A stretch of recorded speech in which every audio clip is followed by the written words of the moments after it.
kalian menganalisis maksud dan tujuan dalam artian konsep. Jadi misalkan, menurut kalian menjadi seorang tester yang baik itu harus bagaimana sih? Gunakan dengan kata-kata kalian sendiri. Ya, maksudnya ini, maksudnya ini, maksudnya ini. Oh, oke. Maksudnya kalau apa sih yang harus kalian perhatikan pada saat melakukan pengujian? Nah, kan di slide nggak ada, ya, di slide nggak ada. Tapi dari hasil saya menerangkan, kalian bisa kira-kira, oh ya ini masih Ibu nerangin tentang ini dan ini, gitu ya, seperti itu. Materinya untuk besok itu adalah yang minggu kemarin tugas kalian. Ya, salah satunya adalah dari tugas kalian yang minggu kemarin dikumpulkan. Sama slide hari ini. Slide hari ini yang sampai materi hari ini. Ya, materinya di sini ada 27 slide, tapi cuma slide kedua sampai slide ke-17 saja. Ya, untuk besok kuis. Sistemnya asinkronus, tapi saya akan tetap online.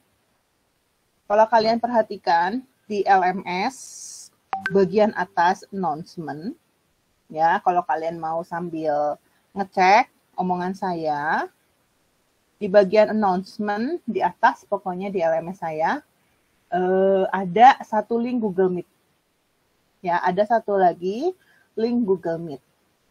Nah, link itulah yang dipakai untuk perkuliahan asinkronus. Jadi meskipun kalian hanya mengerjakan tugas kuis atau assessment, ya, saya akan tetap online. Jadi kalau ada pertanyaan, kalian bisa connect dulu sebentar ada yang mau ditanyain, gitu. Kalian bisa connect. Saya selalu online, tapi kalian tidak wajib online. Kalau nggak ada pertanyaan, nggak usah online, gitu ya, nggak usah connect. Oke, sampai sini dulu. Ada pertanyaan untuk besok.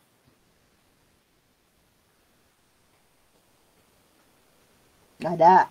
Selanjutnya adalah belum kepikir, Bu, mau yang ditanyain apa. Oke, garis besarnya adalah tadi slide hari ini, halaman 2-17, plus tugas yang minggu kemarin dikumpulkan. Ya, karena berhubungan. Yang kedua adalah Selasa depan saya akan menerangkan tentang defect. Ya, defect lanjutan dari slide yang hari ini. Ya, kenapa sih sampai terjadi defect dan lain sebagainya, saya akan menerangkan di situ. Terus di tanggal 13 adalah asesmen 1. Kenapa asesmen 1, Bu? Karena materinya sudah selesai, kan kemarin saya bilang bahwa asesmen kita untuk sampai dengan asesmen pertama adalah sampai dengan dasar-dasar testing. Ya, jadi selesai materi kita asesmen 1 di hari Rabu depan. Nah, sistem asesmennya asesmen 1 karena masih berupa konsep dan teori, jadi masih berupa PG dan esai. Oke, PG dan esai. PG-nya soalnya antara 30 sampai 40 soal. Esai saya nggak usah ini ya, untuk esai saya nggak usah jelaskan. Kalian bisa kira-kira sendiri esainya, cuma untuk PG itu lebih condong ke konsep, soalnya antara 30 sampai 40 soal. Ya, saya belum menentukan dari bank soal saya. Terus waktunya hanya 50 menit, maksimal 50 menit pertama. Jadi kalau hari Rabu depan itu kalian tetap dimulai jam 13.30. Ya, start saya tetap di jam 13.30, PG-nya akan dimulai dan akan tertutup secara otomatis di jam 14.20. Tertutup secara otomatis by system di jam 14.20. Artinya apa? Artinya, kalau kalian sudah selesai sebelum jam 14.20, oke, Hermi, setelah 14.20 itu kalian sebelum 14.20 kalian sudah selesai dan sudah disubmit, oke, aman. Ya. Namun bagi yang belum selesai, Bu, saya terus waktunya habis gimana? Jangan khawatir.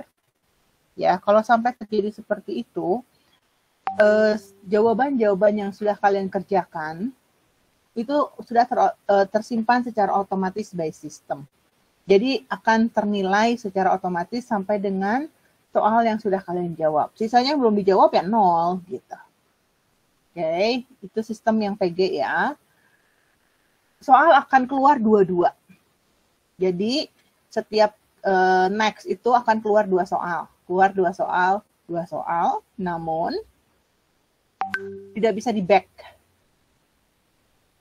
Jadi begitu kalian udah next, terus kepikir, aduh salah jawaban saya, nggak bisa di back. Ya, tidak bisa di back, berarti kalian harus selalu next terus. Saya jahat, iya jahat, tapi kalian lebih cerdik dibanding saya. Ya, jadi kalau misalnya dalam 100 menit itu kalian kasih PG, ya, jadi nanti kalian terjadi kerjasama antar kalian sendiri. Jadi sistem saya adalah keluar soalnya adalah 22 dari 30 atau 40, terus tidak bisa back. Soal antara mahasiswa satu dengan mahasiswa yang lain sama semua, cuman urutan keluarnya yang berbeda. Ya, urutannya sama saya di shuffle, ABCD-nya pun sama saya di shuffle. Jadi nggak bisa kalian misalnya nanya, jawaban soal iya jawabannya A, B, C, nggak ada. Karena bisa jadi di A jawabannya di A, di B jawabannya di C, gitu. Ya, karena di shuffle. Udah nomor soalnya di shuffle, ABCD-nya juga sama saya di shuffle. Oke, jadi waktunya hanya 50 menit. Jadi perkiraan saya, kalian bisa sambil baca dan mengerjakan atau mencari jawaban. Tuh ya, kan nggak baik bagaimana. Mencari jawaban antara 1-2 menit itu sudah cukup. Jadi buatlah waktu semaksimal mungkin dan jawaban yang sebaik mungkin.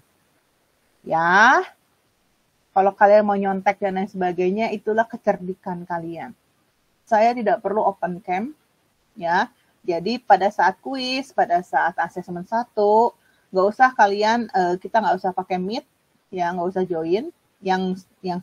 Kalau kalian mau join silahkan yang pakai link yang di atas, tapi kalau tidak ada pertanyaan tidak perlu. Soal esai akan keluar 30 menit kemudian. Jadi soal esainya di awal-awal tidak akan keluar, tapi setelah 30 menit akan muncul. Sama saya sudah disetting, 30 menit kemudian esai sudah keluar. Jadi kalau ada yang ngerjain PG-nya cepat, bisa langsung ngerjain esai. Tuh, ya, jadi saya perkirakan 30 menit esai sudah selesai. Udah mulai muncul. Ya, esai berapa lama, Bu? Esai sampai dengan waktu kalian habis. Jadi kalau kalian 02 itu di hari Rabu depan itu kan selesai jam 15.30. Usahakan di 15.25 kalian sudah upload.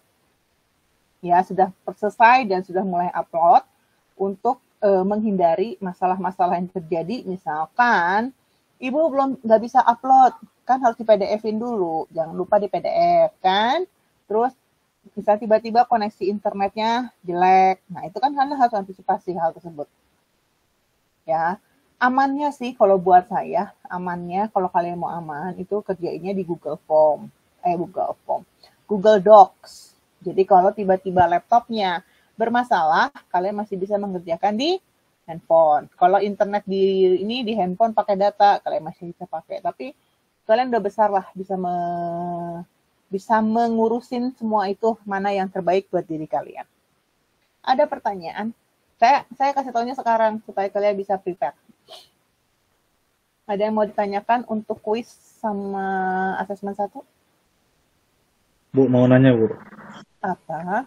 Diki? Kalau asesmen 1 itu pakai LMS atau di mana, atau ada Google Form lagi, Bu? Enggak, saya pakainya di LMS. Nanti ada kuis, nanti soal-soalnya ada di situ. Kamu tinggal klik aja sih, nanti esainya ada link yang berbeda. Nanti hasilnya juga di-upload di link tersebut. Oh, baik, Bu. Makasih, Bu. Udah pernah kan? Udah pernah, Bu. Tapi saya nggak mau pakai Google Form. Maaf ya, saya nggak mau pakai Google Form. Esainya juga. Esainya saya ngasih soal, kalian di bawah soalnya langsung ngerjain. Jadi nanti saya ngasih soal. Saya biasanya itu ngasih soalnya bentuknya Word. Ya, saya bentuknya Word. Terus ada soalnya nomor 1, nomor 2. Nah, ngerjainnya nanti jawabannya di bawah nomornya aja langsung.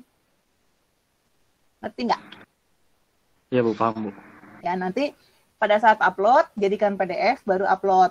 Ya kan, saya udah tahu, kalian kan udah tahu ya kenapa saya pengennya PDF. Supaya nanti nggak terjadi kesalahan. Misalnya di tengah-tengah, Ibu udah saya ngerjain, bisa kosong. Nah, kan kalau Word bisa terjadi seperti, misalnya saya buka, terus saya tiba-tiba nggak sadar ada ke Ctrl A, ke delete, hilang kan gitu. Tapi kalau PDF kan tidak akan mungkin gitu sampai halamannya kosong. Gitu ya. Jadi nanti Word-nya kalian tinggal download aja si Word-nya, soal Word-nya, ketikan, kerjanya di Word aja gitu. Nggak usah di Google Form. Pusing, terus terang saya kalau esai saya harus meriksanya pakai Google Form. Pusing saya meriksanya, saya lebih senang lebih enak pakai Word ya. Seperti itu. Terus PG juga saya lebih senang pakai punyanya LMS, meskipun agak ribet di awalnya pada saat pembuatan bank soalnya. Ini ada bank soal kan, kalau di LMS itu enaknya ada bank soal.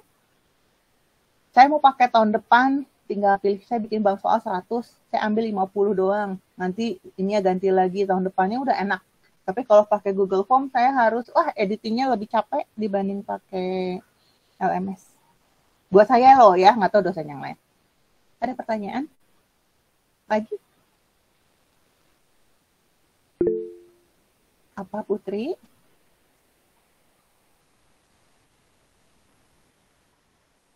Satu, itulah sesuai jam kuliah. Ya, jadi kalau Putri selesai 15 menit selesai, ya sudah, tidur lagi. Ya, tapi kalau pengen 2 jam ya, saya ngasih waktunya sesuai jam kuliah.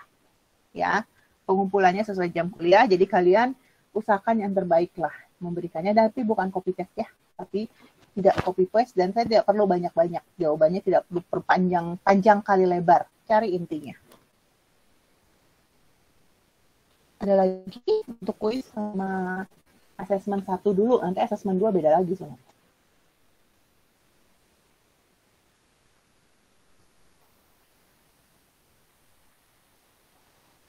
Ya, bisa dimengerti ya soal PG-nya bagaimana. Nanti di belakang jangan ada lagi kan Ibu nggak nerangin, yang nggak nerangin berarti pada saat saya nerangin, saat ini tidak hadir. Ya, jadi kalau ada yang komplain, saya sudah memberikan ke 18 mahasiswa yang hadir di kelas ini saat ini ya, ada 18. Tulisannya sih 21. Nah, kayak Andrea gini ya, Andrea kan baru join. Ya, Andrea tidak mendengarkan aturan main untuk asesmen dengan kuis, terus tiba-tiba komplain di belakang. Saya tidak terima. Jadi untuk Andrea atau yang tidak hadir, atau yang tidak hadir atau yang terlambat, cari tahu sendiri bagaimana sistem kuis sama asesmen 1 untuk minggu ini dan minggu depan. Ya. Oke, kalau tidak ada pertanyaan, nanti kalau ada pertanyaan boleh resen ya. Kalau baru kepikir resen aja. Jangan takut, saya mah nggak akan marah. Oke, kita lanjutkan ke materi kita hari ini, yaitu dasar-dasar testing. Ya. Materi hari ini lebih condong kepada bagaimana kita menjadi seorang tester yang baik, dan syarat apa saja sih untuk menjadi seorang tester. Dari slide 2 sampai slide 17 adalah gambaran secara luas, atau gambaran bisa bilang luas, bisa menjadi spesifik menjadi seorang tester. Ya, apa yang boleh dan yang tidak boleh menjadi seorang tester. Apa yang menjadi kewajiban menjadi seorang tester itu harus apa aja. Ya. Yang pertama, di awal saya sudah bilang bahwa menguji ya, menguji adalah menemukan kesalahan. Tujuannya adalah menemukan kesalahan selain adanya verifikasi dan validasi. Ya, tujuannya adalah seperti itu. Utamanya pasti mencari kesalahan meskipun adanya verifikasi dan validasi. Seorang penguji yang sukses, ya, penguji dikatakan sukses apabila dia dapat mengungkapkan kesalahan yang belum pernah ditemukan atau diduga sebelumnya. Jadi, kalian menguji aplikasi yang programmernya udah jago lah, gitu ya, udah bagus, terus akhirnya nemuin kesalahan. Dan akhirnya si programmernya bilang gini, keren gue aja nggak kepikir loh kalau sampai ada kesalahan di situ. Gue aja nggak nyangka lu bisa nemuin kesalahan di situ. Ya, jadi kalau sampai kalian mendapatkan kesalahan dan itu nggak pernah diduga atau memang programmernya mungkin lagi mingslek atau lagi sakit atau gitu nggak kepikir gitu, dan udah dianggapnya mau programmernya udah oke. Ya udah, kalian dianggap menjadi sukses. Oke, Christina. Ya, tapi bukan berarti kalau kalian tidak mendapatkan kesalahan, kalian bukan penguji yang sukses. Ya, jangan jangan punya akan kata si ibu harus ada kalau ini berarti semuanya harus benar nguji kan? Enggak. Jadi kalian juga bukan menjadi penguji yang tidak sukses atau yang gagal kalau nggak nemuin kesalahan. Selama kalian bisa membuat perencanaan yang baik dengan probabilitas, kan kalian udah belajar statistik ya, ada probabilitas. Dengan memiliki probabilitas kesalahan yang tinggi, it's okay, nggak jadi masalah. Artinya apa? Kalau kalian sampai tidak menemukan kesalahan dan kalian sudah merencanakannya dengan baik sekali, berarti programmernya udah oke gitu, sudah memikirkan semuanya pada saat dia melakukan pengembangan aplikasi. Jadi buat apa dong kalau begitu Bu nguji? Kan di awal saya udah pada saat ingat nggak waktu saya bilang, kamu percaya sama aplikasi berdasarkan apa? Bintang Bu. Oke, selain bintang apa? Statement, ya, atau review dari penggunanya bahwa aplikasi itu bagus, aplikasi ini itu, nah itu, ya, untuk mendapatkan kepercayaan. Oke, sasaran pengujian adalah tadi utamanya adalah menemukan kesalahan, ya, terus verifikasi dan validasi. Jadi supaya kalian memiliki probabilitas yang tinggi untuk mendapatkan kesalahan, maka kalian harus membuat test case yang baik. Test case itu kan Ibu bilang kemarin test case sudah diuji. Iya, kalau untuk dokumennya saya bilangnya test case. Tapi kasus ujinya nanti kita akan bahas pada saat di black box. Ya, bagaimana menemukan kesalahan, teknik-teknik dasarnya bagaimana supaya kalian bisa membuat test case yang baik sehingga memiliki probabilitas yang tinggi. Itu. Ya. Itu adalah sasaran pengujian. Sedangkan karakteristik yang membawa perangkat lunak dapat diuji, supaya perangkat lunak itu oke lah, bisa diuji. Apa sih? Yang pertama ada 7. Ada 7 atau 8, saya lupa.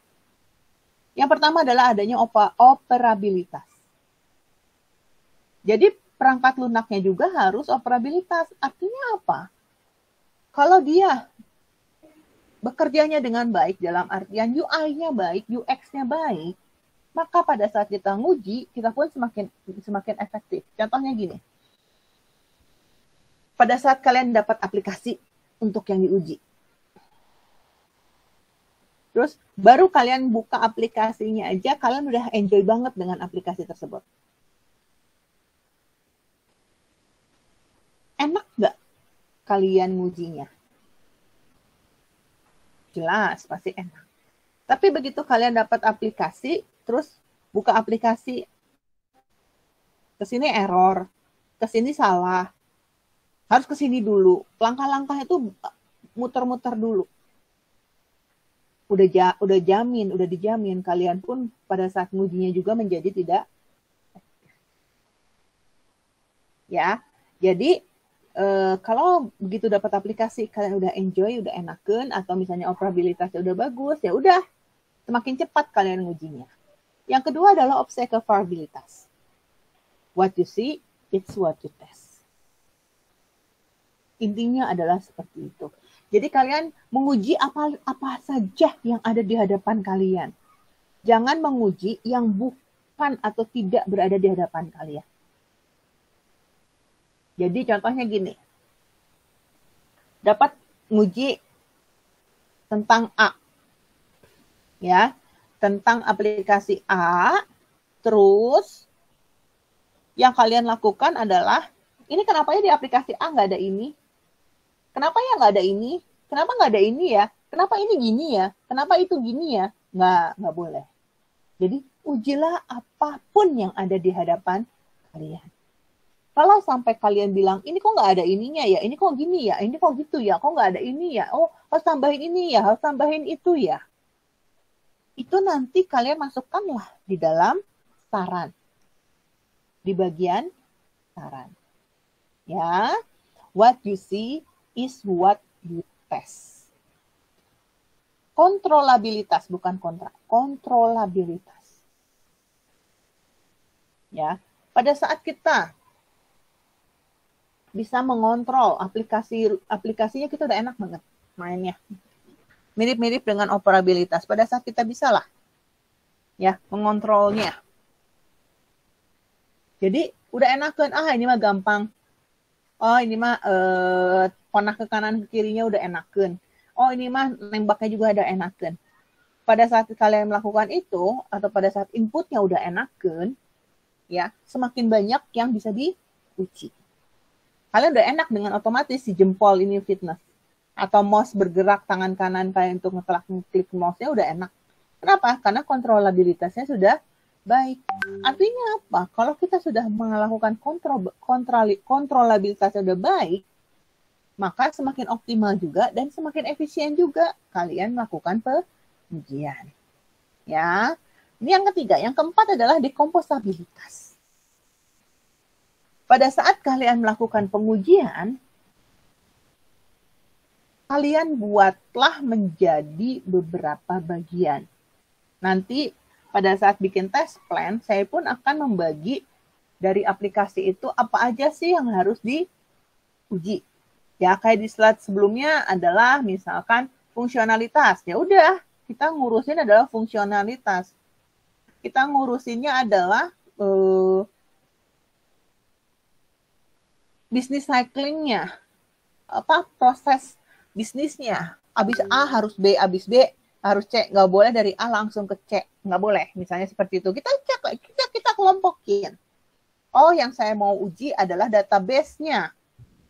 Database-nya yang bagian input, edit. Misalkan input, edit, delete.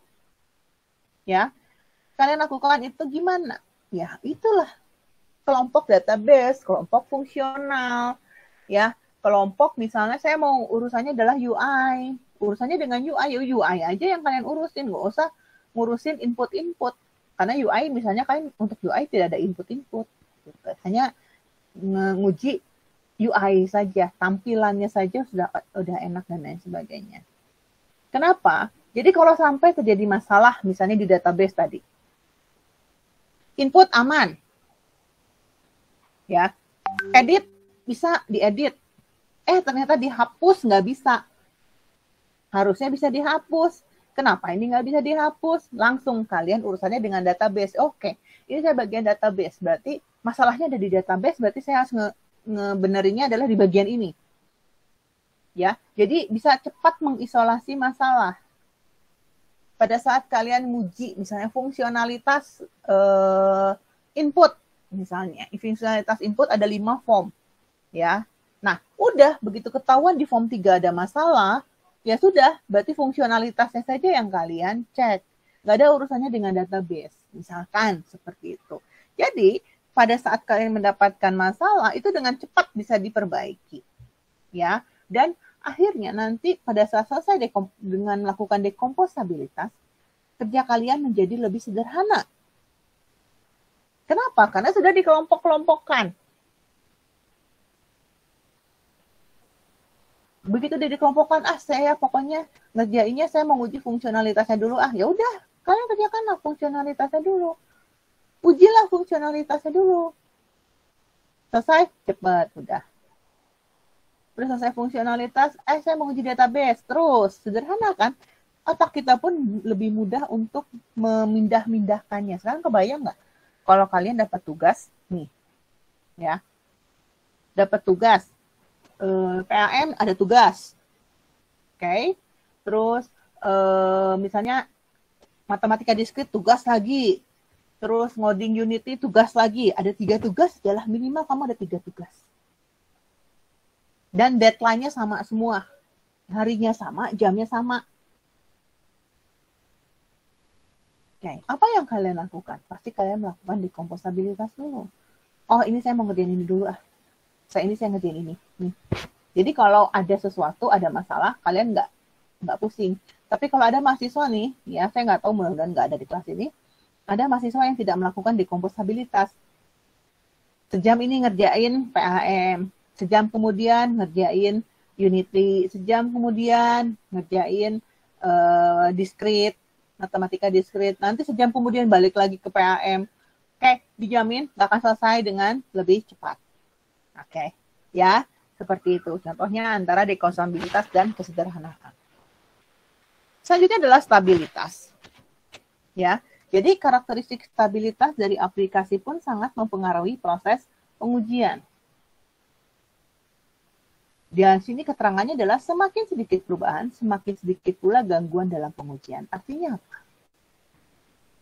Contohnya adalah, nih saya ngasih contohnya dulu. Pada saat aplikasi kalian selesai di 75%, ya 75% loh. Bukan itu belum selesai. Udah bisa compile belum? Ada error? Bisa kan? Dibuat seperti itu. Bisa sih, Bu. Ya oke. Ujilah di 75%. Berarti Ibu ngujinya yang mana? Mau cepat atau mau lama? Pasti jawaban kalian pengen cepat, Bu. Oke. Kalau pengen cepat, validasi. Validasi berarti kita ke user. Kasih aplikasinya ke user. Ambil 3 atau 4 orang. Terus, kata user, begitu dapat yang 75% selesai, kayaknya ini enaknya kalau diginiin ya. Jadi dia ngasih masukan, ngasih pengarahan, ngasih input kepada kalian, enaknya diginiin, lebih baik begini, yang ini dibuang aja deh, tombolnya jangan gini deh, pokoknya banyak-banyak masukan. Jadi di sini belum sampai dengan aplikasi yang pengujian yang nanti di statistiknya ada ya. Kuesionernya belum, jadi hanya minta pendapat mereka saja. Oke. Setelah kalian uji ke 4 atau 5 orang, dapat input atau masukan dari mereka, kalian perbaiki. Terus kalian lakukan kan pasti perubahan, plus tambahin yang belum selesainya. Sehingga aplikasi kalian selesai di 95%. Misalkan ya, Bu 80, janganlah 80, 75 ke 80 terlalu dekat. Bu 90, oke 90. Oke, anggaplah di 95% selesai. Oke. Begitu 95 selesai dengan adanya masukan dari pengguna, terus ada lagi tambahan-tambahan dari yang belum selesai, kalian masukkan lagi. Validasi lagi ke orang yang sama ya. Kalau bisa ke orang yang sama, jangan orang yang berbeda. Terus kata orang yang diuji yang kedua bilangnya gini ya, wah keren, gua nggak mengharapkan seperti ini loh kemarin, tapi ini keren banget. Ini lebih bagus loh. Terus yang kedua ditanyain. Yang kedua ya, misalnya yang kedua, nanyain lagi. Wah, semakin oke nih aplikasinya, gue semakin demen nih dengan aplikasi ini. Artinya apa? Akhirnya semakin sedikit pula gangguan dalam pengujian, karena adanya sedikit perubahan. Tadi, perubahan yang mana sih Bu?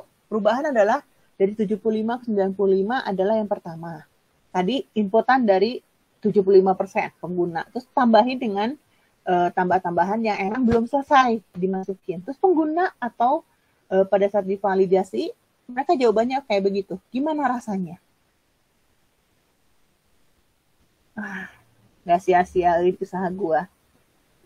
Berarti aplikasi kalian udah stabil gitu. Dari 75 ke 95, pengguna tidak merasakan perubahan yang signifikan, stabil, padahal di dalamnya kalian ngerombaknya cukup banyak loh, gitu. Tapi pengguna tidak merasakan itu. Itu pun menjadi suatu karakter. Sekarang coba, kalian dapatnya pada saat 75 udah masukin gini, pada 95, kok gue makin bingung ya, setelah diperbaiki. Kok jadi makin liar? Kok, nah, saya makin nggak ngerti aplikasinya bagaimana. Kalian bisa menilai sendiri dong. aplikasi kalian stabil atau tidak. Oke, ya. Selanjutnya adalah kemampuan untuk dapat dipahami. Dari sisi tester, kalian harus smart. Smart bukan pinter ya, smart. Jadi gini, contohnya saya selalu ngasih contoh biar gampang. Ya, contohnya saya dapat atau saya harus nguji sebuah aplikasi Unity. Ya, pakainya Unity tentang proses evakuasi, ya, proses evakuasi korban, evakuasi masyarakat atau rakyat, ya, supaya tidak terjadi korban jiwa pada saat gempa bumi yang akan disertai dengan tsunami. Nah, aplikasinya game, ya, aplikasinya game. Saya akan nanya dulu. Dalam artian gini, saya harus tahu aplikasi itu, saya cuma tahu game, Unity, dan gempa tsunami. Gempa ke arah tsunami. Oke. Ya, saya cuma kayak gitu doang dapatnya. Saya pasti akan nanya lagi. Ya, nanyanya dalam artian saya nggak dapat dokumen analis, saya nggak dapat dokumen desain. Jadi saya cuma dapat visual. Ya, visual dari si pengembangnya. Aplikasinya dimulai dari mana? Saya nanya gitu. Katanya aplikasinya dimulai dari warning dari BMKG bahwa akan terjadi gempa yang akan disertai tsunami. Warning ya. Oke, saya masuk jadi input saya. Terus apa lagi? SOP, proses evakuasi warga. Oke, berarti di game tersebut ada proses SOP bagaimana warga itu harus membawa, misalkan pikiran saya harus membawa peralatan atau sumber-sumber yang misalnya makanan, minuman, dan lain sebagainya yang dibutuhkan untuk nanti di tempat pengungsian. Terus jalur pengungsiannya bagaimana. Nah, itu saya cari tahu semua. Oke, sampai situ ya. Berarti cuma sampai si orangnya nyampe ke pengungsian. Gitu doang? Iya. Oke. Pakai Unity? Iya. Oke. Saya kan bodoh Unity. Oke. Saya bodoh Unity. Terus ke informasi saya tentang gempa yang dilanjutkan dengan tsunami, saya juga masih bodoh. Cuma tahu garis besarnya saja. Terus proses SOP tahu ya, SOP, standar operasional pelaksanaan. SOP evakuasi itu harus apa aja, masyarakat tuh harus bawa apa aja pada saat ngungsi, itu kan ada SOP-nya. Terus bagaimana proses SOP-nya? Itu saya pelajari semuanya. Karena saya bukan ahli di bidang itu. Oke, saya pelajari, saya buka browser, saya nyari Google, saya nyari YouTube, cara-caranya bagaimana. Oke, dan fungsi atau informasi mengenai gempa, tsunami, SOP pengungsian. Oke, dan yang kedua adalah berarti saya harus belajar Unity. Kenapa? Saya bodoh Unity. Ya, tapi saya harus nguji aplikasi yang pakai Unity. Ya udah sama, saya juga langsung buka Google, cara-cara Unity bagaimana, butuh-butuh saya juga nginstal Unity. Kira-kira gimana sih aplikasinya, maunya bagaimana, terus kelemahan-kelebihan dari Unity itu bagaimana, apa yang boleh dan tidak boleh di dalam Unity, saya pelajari semuanya. Oke, jadi pada saat saya mendapatkan informasi tentang tadi, saya akan semakin halus dalam proses pengujian. Jadi pada saat saya membuat test plan, saya akan semakin bisa masuk apa kira-kira yang menjadi masalah atau akan mungkin terjadi kesalahan di dalam aplikasi. Nah itu, ya, seorang tester harus begitu, nggak bisa so you know apalah, gue udah ngerti lah, gue udah pernah ngalamin kok SOP tsunami dulu di tempat saya gini, Unity, gue juga udah jago coding Unity. Tetap kalian harus pelajari semuanya, ya. Terutama misalnya udah pengalaman, Bu, saya mah udah bolak-balik kemarin di kampung halaman saya teh warning BMKG tsunami, tapi udah ngungsi nggak jadi. Saya mah udah bolak-balik, Bu. Sekarang pertanyaannya saya adalah, Anda udah pengalaman? Betul. Tapi SOP secara jelasnya udah tahu belum? Nah, tetap ya. Ya, Unity pun meskipun kalian udah jago coding, sometimes ada beberapa hal yang kalian tidak tahu gitu. Oke. Jadi kalian harus punya banyak informasi atau kemampuan ya untuk memahami si aplikasi yang mau kalian uji. Jangan lupa menjadi seorang tester harus objektif. Ya, karena nilai kalian ya menjadi seorang tester tujuannya adalah untuk membenahi aplikasi tersebut. Jadi jangan sampai misalnya kalian sama saya disuruh misalkan Fauzi sama Faisal ya. Fauzi sama Faisal suruh mereka berdua itu saling menguji aplikasinya mereka masing-masing. Jadi aplikasi Fauzi di testing oleh Faisal diuji oleh Fauzi. Tuker-tukeran. Oke. Ternyata saya nggak tahu mereka berdua adalah musuhan di kelas. Misalkan ya. Nah, gimana nih? Ya. Pasti misalnya ini mah ya, pura-puranya ya, Fauzi, aplikasi orang di tes ku Faisal, dia masih gak nama nilainya butut, pasti dia mah, karena dia mah udah bener-bener sakit hati ke saya teh, kayak mah adalah orang mah hopeless lah, kumaha si Faisal nilai orang lah, saya mah sudah pasrah, kata Fauzi. Ternyata Faisal pun memiliki hal yang sama. Orang nges-pasrah si Fauzi mau nilai naon aplikasi orang, ngetesting aplikasi orang. Si Bu Maria teh nyahoeun gitu. Bu Maria teh nggak tahu gitu saya teh sama Fauzi teh musuhan di kelas ya. Emang saya nggak tahu gitu kan. Nggak boleh seperti itu. Jadi antara Fauzi dan Faisal pun harus objektif. Kalau emang aplikasinya Faisal didapetin kesalahan, ya sudah, kali tahulah ada salah. Gak boleh diam-diaman, ya. Gak boleh ini, gak boleh itu. Jangan, tetap harus objektif. Kalau bahas saja gaul nama kudu profesional, kurang teh gitu. Kita teh harus profesional. Oke? Enggak hanya di dalam proses testing. Dalam kehidupan sehari-hari pun, dalam melakukan apapun, kita harus profesional. Ya, sama saya pun menilai kalian pun harus objektif. Bukan subjektif. Jadi misalkan, si Abimanyu mah kayaknya ke mahasiswa kesayangan si Ibu Maria. Dia mah pastilah ngerjain ngasal-ngasal juga dapat nilainya bagus. Tenang we.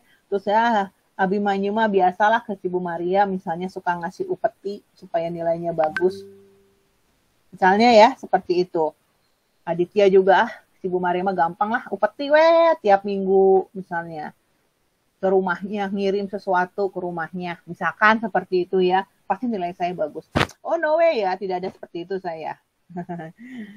Saya mulai ngajar dari tahun 97. Ya, tidak ada yang namanya subjektivitas. Anak bos saya pun kalau nilainya 50, saya kasih nilai 50. Tapi anak OB, ya, anak pesuruh, dia kasih bisa 100, saya kasih 100. Tidak ada subjektivitas. Oke. Ya. Susah, Bu. Rada susah sih. Sometimes agak susah. Ya, sometimes agak susah, tapi saya berusaha menilai kalian pun selalu objektivitas. Kalau sampai kalian protes, Ibu kenapa nilai saya antara Fatih sama Timothy berbeda? Padahal saya mengerjakannya begini, Timothy mengerjakannya begitu. Oke, yuk kita buka semuanya. Seperti itu. Ya, kesalahan Anda adalah di sini, yang Timothy ini oke, ini benar, misalnya seperti itu. Yang Timothy ini salah, yang Anda benar, saya akan buka. Gitu ya. Menjadi objektif. Kenapa? Karena kita harus menilai aplikasi tersebut. A, B, C nilainya. Kalau A kenapa, B kenapa, solusinya apa, masukannya apa. Objektif ya. Objektif.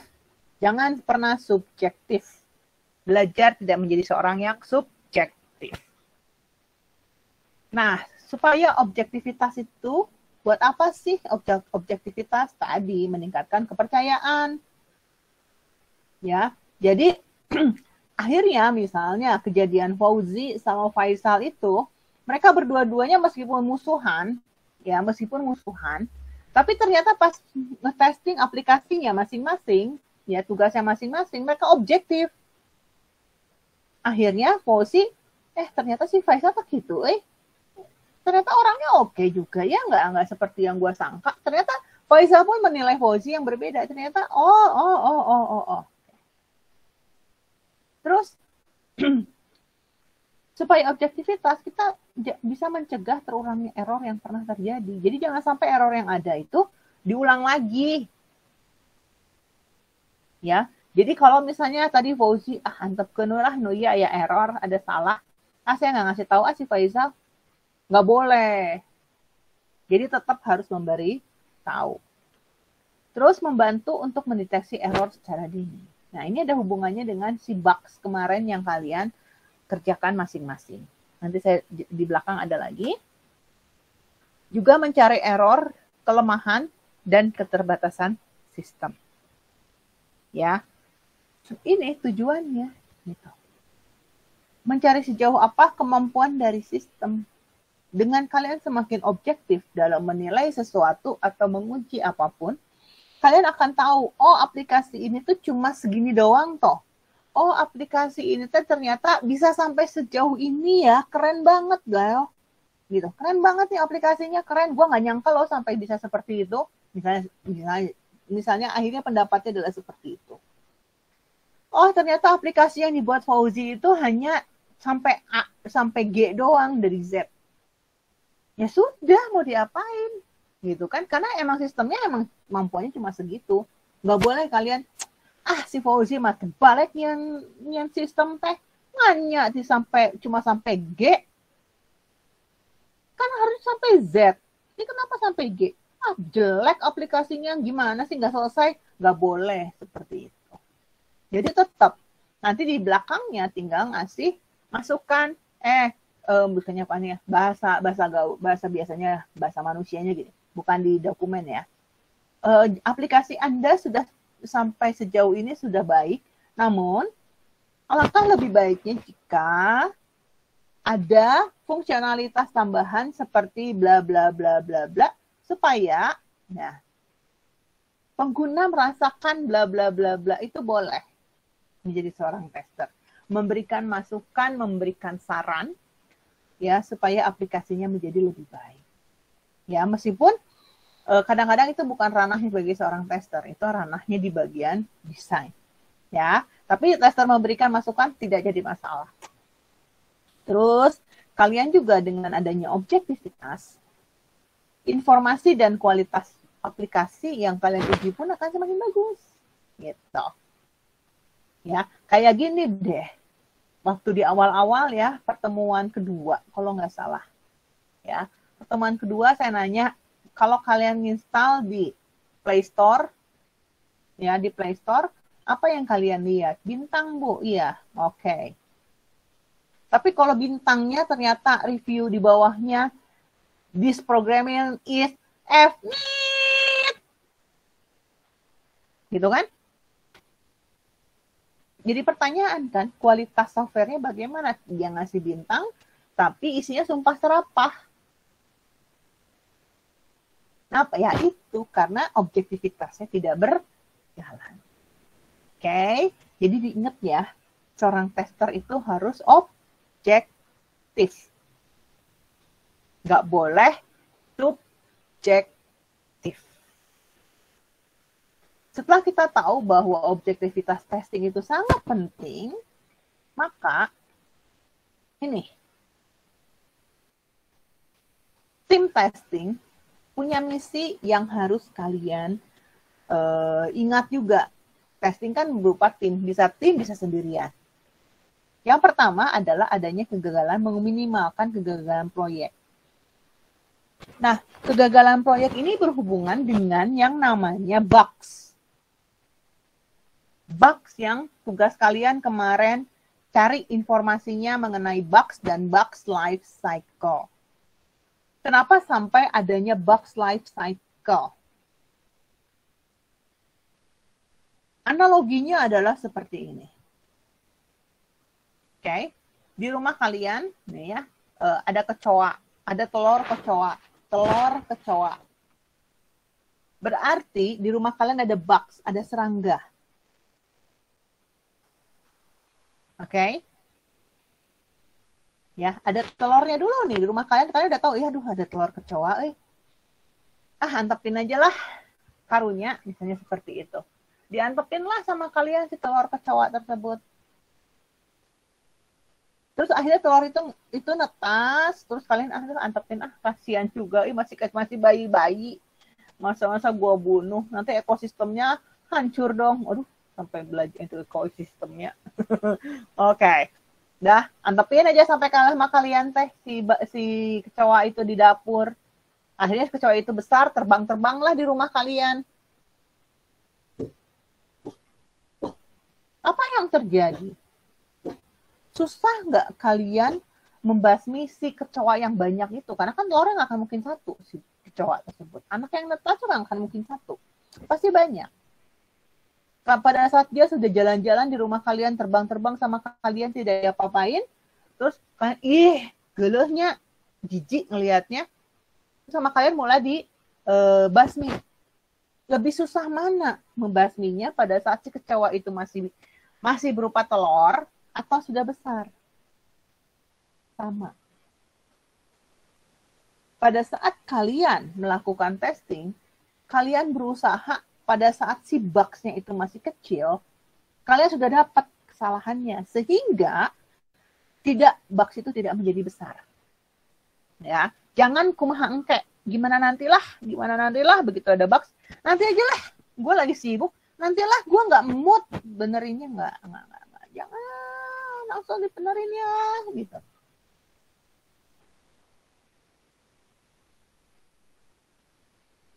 Nah, karena apa? Karena semakin besar bugs-nya, berarti nanti kalian biayanya pun akan semakin besar untuk memperbaikinya. Waktunya pun akan semakin banyak untuk memperbaikinya.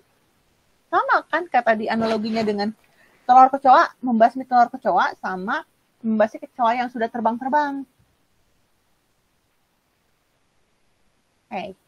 Ya. Jadi, setelah kita tahu misi dari testing, nggak hanya melakukan testing, tapi juga salah satunya adalah untuk mengurangi kegagalan proyek, maka ya, yang bagian kedua,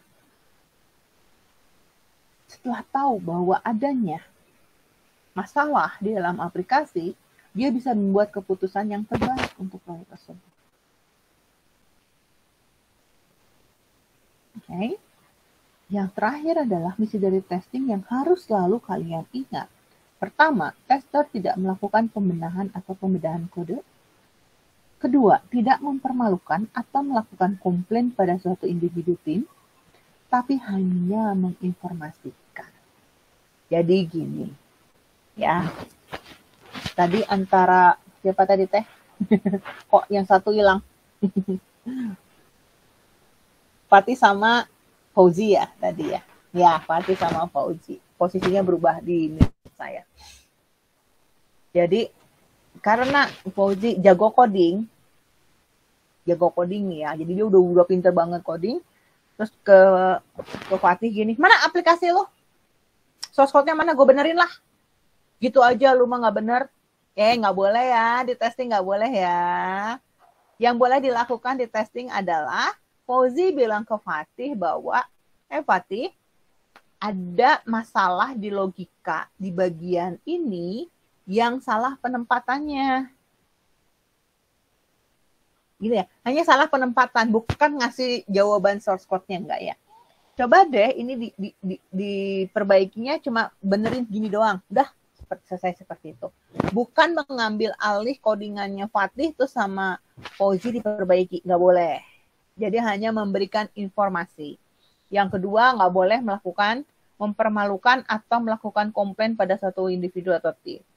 Contohnya, Fauzi bilang ke Fatihnya gini, apa sih aplikasi lu jelek banget? Nih bohong-bohongan ya, jangan dimasukin hati ya. Gitu aja lu mah nggak bisa. Lihat dong aplikasi gue lebih bagus, lihat tampilannya, gue mah nggak ada error gini. Oh, no, nggak boleh seperti itu.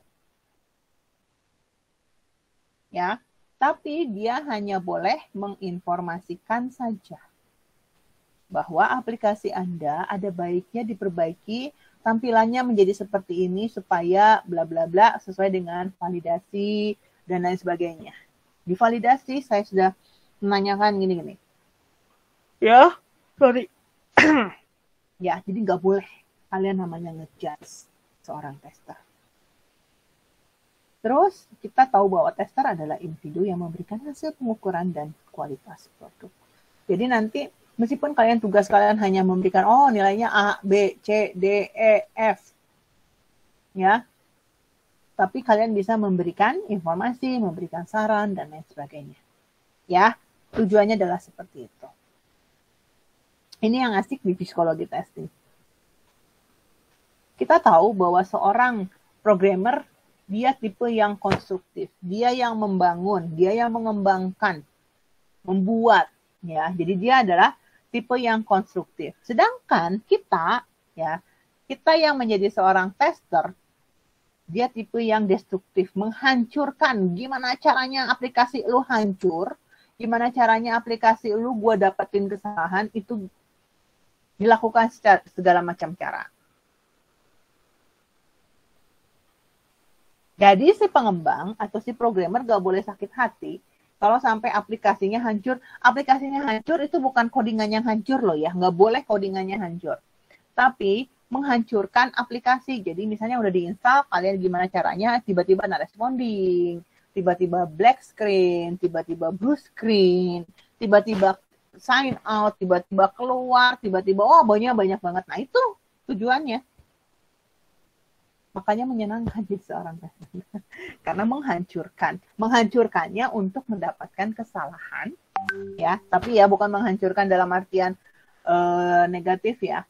Menghancurkan untuk mendapatkan kesalahan sehingga bisa memperbaiki aplikasi. Itu ya tujuannya ya. Karena apa? Karena seorang programmer atau pengembang selalu berorientasi pada zero defect minded. Artinya apa sih Bu zero defect minded? Adalah aplikasi yang gue buat itu yang penting tidak ada error. Itu pertama, ya. Pastikan itu kan, tidak ada error. Terus yang kedua, saya input is oke aja. Begitu input, saya butuh output, outputnya juga benar. Terus kalau sampai ada langkah-langkahnya juga benar. Tombol semua tidak ada masalah, input tidak ada masalah. Just like that, zero defect minded. Itu programmer.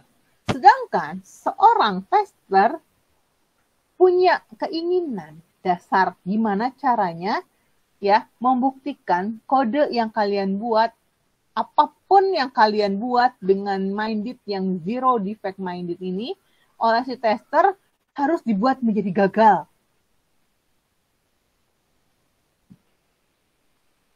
Ya, contohnya kemarin email aja kan, email nyobain lengkap, ada add, ada titik, terus nggak ada add, ada titik, nggak ada ada add, nggak ada titik. Nah, itu kan gimana? Gagal atau enggak? Input masuk atau enggak? NIK 16, saya masukin 20, error enggak? Atau tetap masuk? Saya masukin angka, masalah enggak? Nah, itu gimana cara membuatnya menjadi gagal atau ada kesalahan. Itu psikologi testing yang harus kalian pahami. Destruktif bukan berarti benar-benar menghancurkan source code. Itu ya, bukan source code yang kalian hancurkan, tapi aplikasi. Beda ya, aplikasi dengan source code. Ya. Saya sih kadang-kadang kayak main misalkan Fruit Ninja tuh. Ya kan? Ingat tahu ya Fruit Ninja yang menebas-nebas di itu. Saya 10 jari saya main semua. Error nggak tuh? Terus tambahin jari anak saya 15. Gimana tuh, pisaunya pusing nggak ngelihatnya? Nah, itu tuh benar-benar saya cobain. Ya, salah satunya adalah gimana. Ternyata natas bonding di awal-awal sekarang udah bagus. Oke, jadi kalau kalian hanya uji aplikasi, proses bisnisnya saja yang kalian uji. Misalkan habis pendaftaran, beli barang, check out, ini dah cuma itu namanya proses bisnis. Itu bukan seorang tester. Proses bisnis adalah kalian mengira-ngira, misalnya tadi di input pada saat input database ada masukin NIK. Nah, dicek dulu NIK-nya. Pada saat ada tanggal lahir, saya masukin tanggal lahirnya 40, error atau tidak. Ya, saya masukin tahunnya adalah kalau masih 1900 masih oke. Saya masukinnya adalah 3000, error enggak. Seperti itu.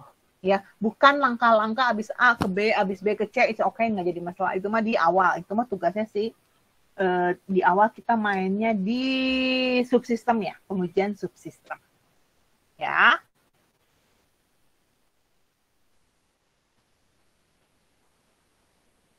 Oke, prinsip-prinsip testing ada 6 yang harus kalian perhatikan. Ya. Yang pertama adalah testing yang komplit itu tidak mungkin. Kenapa? Karena banyak banget yang harus kalian uji. Gak mungkin semuanya kalian uji. Kan kemarin saya udah bilang, core-nya apa? Core-nya apa? Yang menjadi utamanya apa? Itu dulu yang diuji. Ya, setelah kalian dapat yang core-nya utamanya apa, kalian pilih dari 5 bentuk pengujian yang kalian ambil. Apakah struktur, apakah behavioral, apakah granularity, ya kan? Setelah itu dapat, nanti kalian melakukan dekomposisi. Dekomposisi ngapain? Ya tadi, memilah-milah. Menjadi bagian-bagian yang lebih kecil supaya menjadi sederhana. Gitu. Ya, kenapa? Supaya mudah. Kalau sampai terjadi sesuatu, itu gampang diperbaiki. Nah, kalau kalian dapat, misalkan, ya, ada aplikasinya seperti ini. Ada aplikasi seperti ini, di mana ada sekali looping. Ya, ada sekali looping dan 5 buah if. 4, 1, 2, 3, 4 if. Ya, pertanyaannya adalah kita harus kira-kira dulu dari contoh algoritma seperti ini, ada berapa jalur yang mungkin dilalui. Nah, kalian harus mikir dulu. Ya, kan udah belajar kan, bikin jalur kan. Kalau ada if, berarti if, true, and false. Ya. Nah, sekarang saya akan membuat kemungkinan jalur yang akan dilalui dalam program tersebut. Yang pertama adalah mulai dari start. Ya, ini nge-review aja.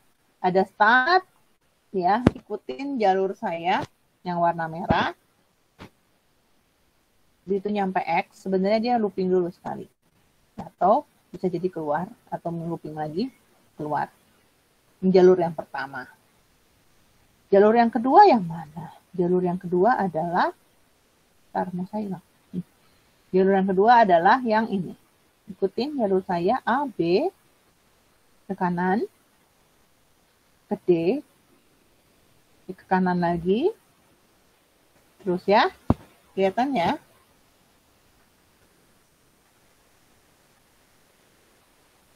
Ini jalur kedua.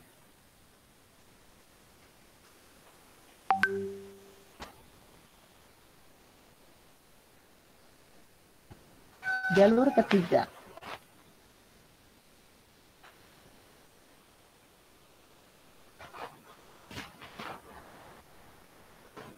Jalur ketiga adalah sebentar.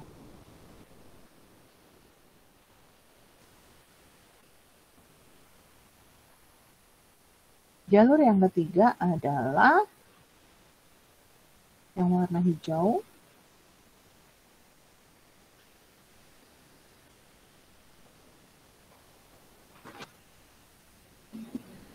Masya hilang. Ini jalur ketiga adalah yang ini.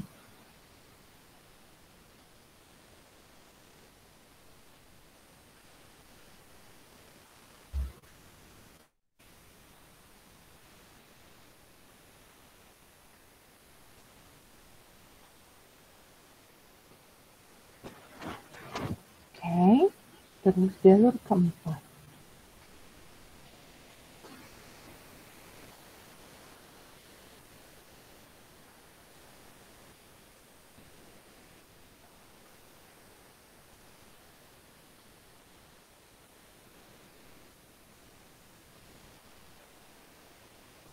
Jalur terakhir.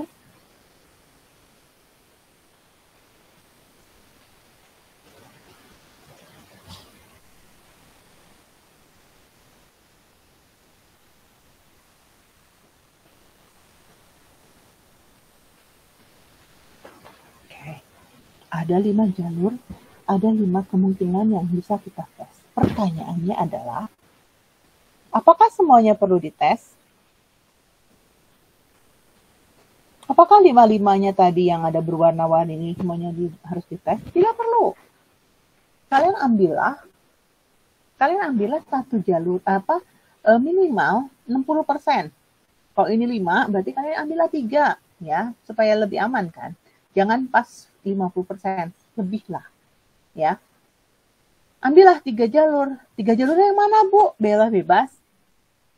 Dibilang boleh enggak? Dibilang enggak juga boleh, gitu. Jadi kalian memikirkan kira-kira kalau seorang programmer itu, biasanya kamu ngelakuin kesalahannya di bagian mana.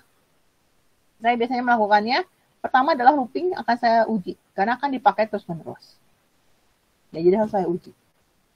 Terus yang kedua adalah, kalau yang nilainya true semua, kadang-kadang itu udah benar.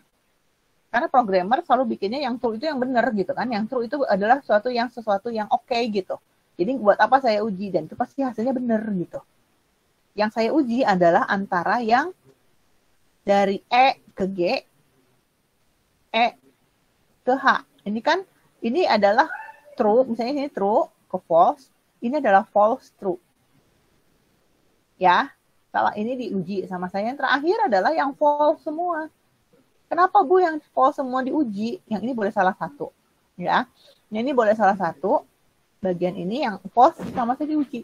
Kadang-kadang seorang programmer itu, udahlah, if-nya udah semua, else-nya udah pastilah yang terakhir false semua, udah jelas itu masalah semua. Nah, itu kadang-kadang. Ya, saya pun sama.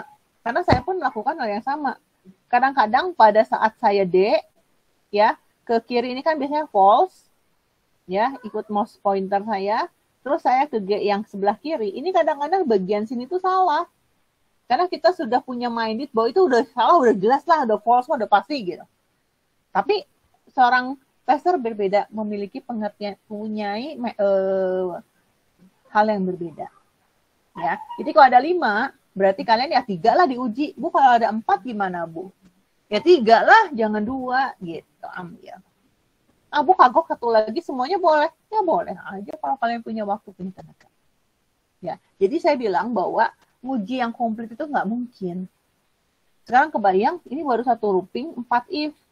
Sekarang kalau di aplikasi kalian, ada looping 1, ada looping, sini kan ada if, ada sini ada looping lagi di sini.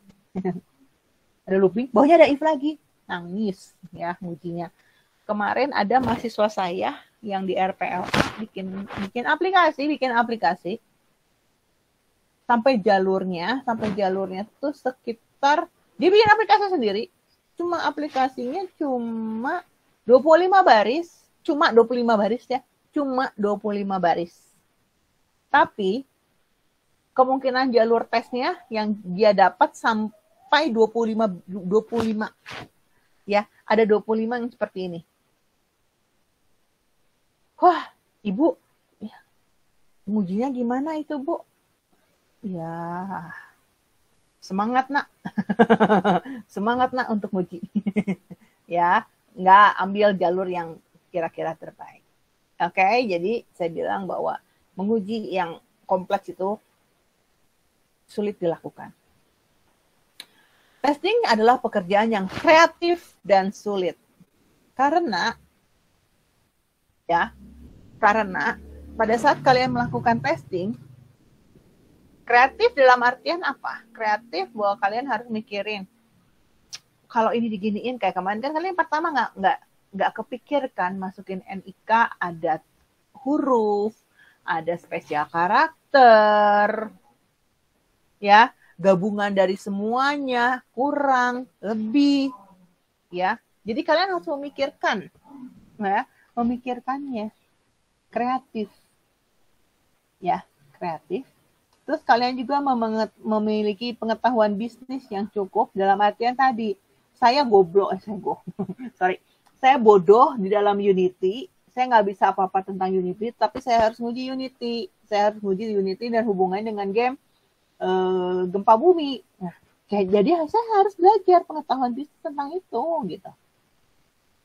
Terus pengalaman testing, tadi saya bilang, ya, orang sudah pengalaman melakukan evakuasi gempa, belum tentu dia mengetahui SOP tentang gempa, ya, aturan-aturannya, juklaknya bagaimana. Jadi orang yang jagoan atau udah pengalaman testing juga tidak boleh seenak-enaknya.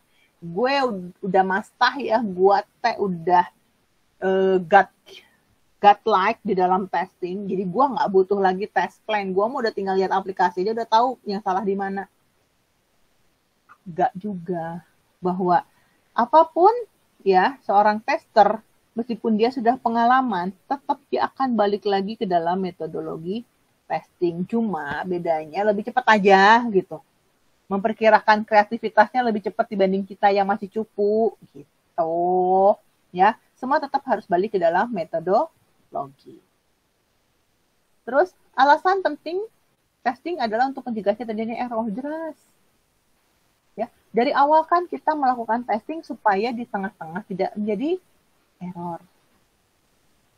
Oke, supaya menghilangkan masalah, supaya bugs life cycle-nya semakin kecil. Oke. Terus testing berbasis resiko. Semakin aplikasi itu semakin prioritasnya tinggi, kompleksitasnya lengkap, sama kesulitan testingnya banyak, berarti biaya dan sumber daya yang dibutuhkan juga harus besar. Ingat ya nak, untuk testing itu memerlukan 40% dari total biaya pengembangan produk. 20% biasanya untuk analisis and design, 30% itu untuk coding, pengembangan, 40% untuk testing, 10% sisanya adalah untuk lain-lain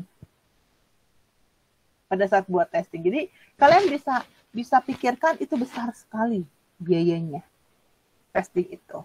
Jadi kalau semakin kompleks, berarti 40% itu akan dinaikin lagi menjadi misalnya 45. Ya. Jadi biayanya cukup besar, tapi efeknya juga cukup oke, dimana kalau kalian testingnya sudah oke, berarti tadi bug-nya akan semakin kecil. Hati-hati, karena kalau terjadi defect atau adanya bug, kadang-kadang menyebabkan error, kalian bisa menyebabkan kerugian bagi diri kalian sendiri sebagai seorang pengembang atau bagi pengguna. Contohnya aja kalian, ya. Kita balik lagi ke diri kalian masing-masing. Ya, kalian sudah install aplikasi, ternyata aplikasi itu, amit aplikasinya, dosen aku mah sih ngasih tugasnya untuk aplikasi yang beginian. Bikin handphone saya jadi tambah nge-lag, kenapa jadi sekarang jadi error, dan lain sebagainya. Artinya apa? Ada biaya langsung dan biaya tidak langsung yang akan dihadapi oleh si pengguna kalau kalian tidak melakukan testing. Ya, ingat ya, biaya di dalam testing cukup besar. Ya, saya balik lagi tadi dan yang kemarin kalian kerjakan mengenai bug. Testing harus direncanakan, jelas saya udah bilang dari awal, dengan membuat namanya test plan. Test plan dibuat kapan? Test plan mulai dibuat semenjak adanya analisis dan desain. Ya, sudah mulai merencanakan test plan di mana adanya ini. Ya, ini sudah saya jelaskan minggu kemarin. Ya, jadi saya tidak jelaskan lagi. Ya, ini adalah rencana pengujian. Selain itu, seorang tester pun butuh kebebasan. Kenapa? Tadi hubungannya dengan yang namanya objektivitas. Ya. Tidak bias. Tidak bias itu tidak ngawang, kalau bahasa kalian tidak ngawang. Jadi fokus pengujiannya. Tadi kan ada operabilitas, ada observabilitas, ada dekomposibilitas, ada kontrolabilitas, ya supaya kalian menjadi tidak bias.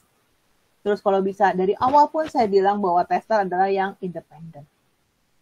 Karena supaya akurat, jelas, dan tidak subjektif. Ya, kalau bisa dilakukan oleh pihak ketiga, bukan selingkuhan. Ya, jadi misalnya kayak tadi kan contohnya antara Fauzi sama hilang orangnya. Wadeng. Fauzi sama tadi sama siapa? Kok satu lagi hilang ya? Oh, Fauzi sama Fatih. Bisa mereka berdua nggak saling kenal misalkan, atau emang benar-benar nggak kenal sama saya sini. Misalnya sini saya Fauzi sama Yoga.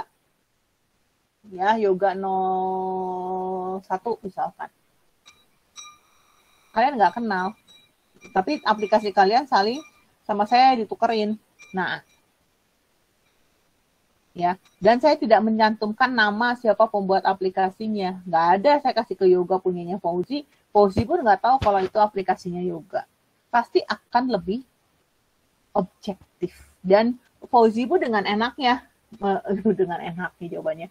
Dengan enaknya menilai aplikasinya punya Yoga misalnya.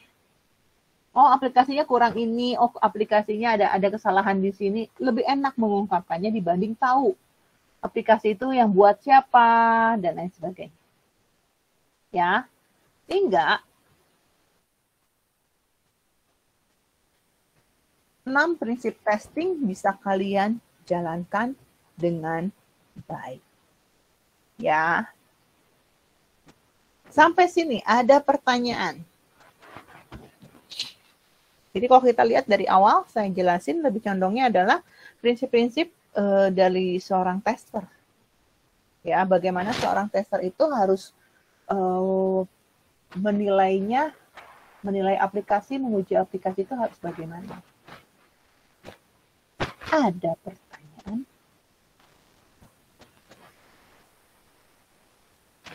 Kalau tidak ada, saya akan bertanya.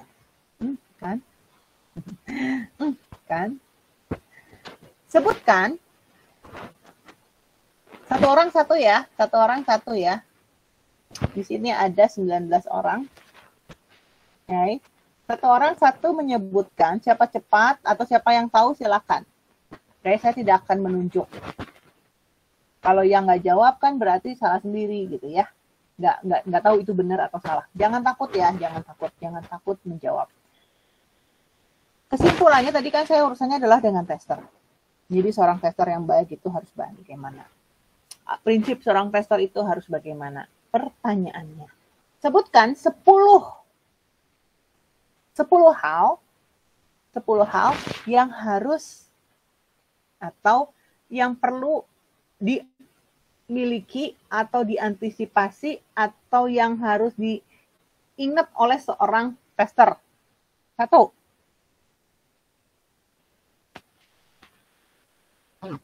Siapa yang menjawab atau saya yang nanya? Saya yang menunjuk. Seorang tester itu harus gimana? Apa Putri? Langsung aja jawab Putri, nggak usah lesen. Betul, harus objektif. Ada lagi? 2. Memahami produk. Memahami produk dan kemampuan sistem ya, tambahnya. Ya, Bu. Nah, itu sampai maksudnya. Sejauh mana sistem kemampuan sistem itu sampai sejauh mana? Oke. 3. Memiliki wawasan dan kreatif, Bu. Memiliki wawasan kreatif. Betul, Benedikta. 4. Jangan ngejudge, Bu. 4. Betul, jangan ngejudge, Luis. 5.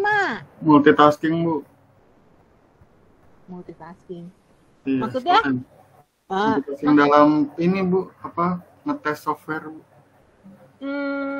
Perasaan itu saya tidak memberikannya di slide saya, tidak ada multitasking. Tapi kalau multitasking kamu bisa menggabungkannya dengan slide saya, it's okay. Apa? Belum. 5.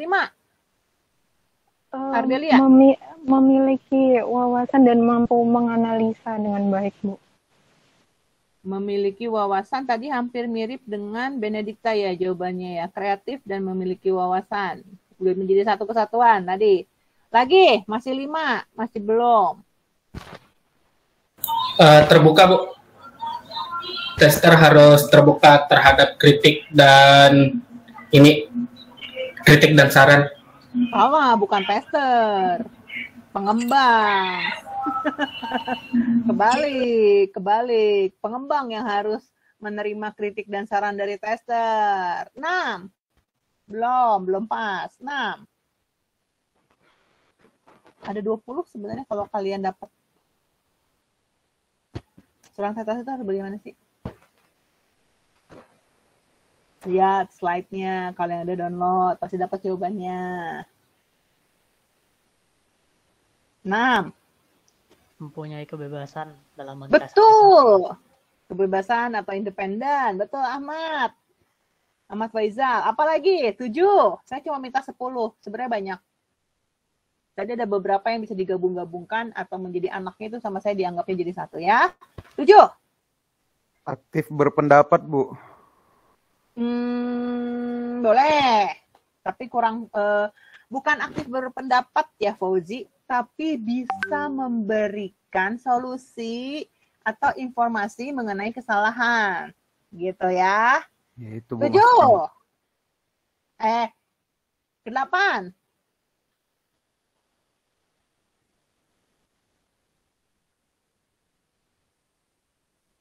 Sandy, jangan ngintip aja. Fotonya kan lagi ngintip, San. Yuk, 8. Destruktif, Bu. Menghancurkan, betul. Tapi nanti jangan destruktif doang ya, Benedikta, tapi destruktif untuk mencari kesalahan yang ada di dalam aplikasi, gitu ya. 9. 9.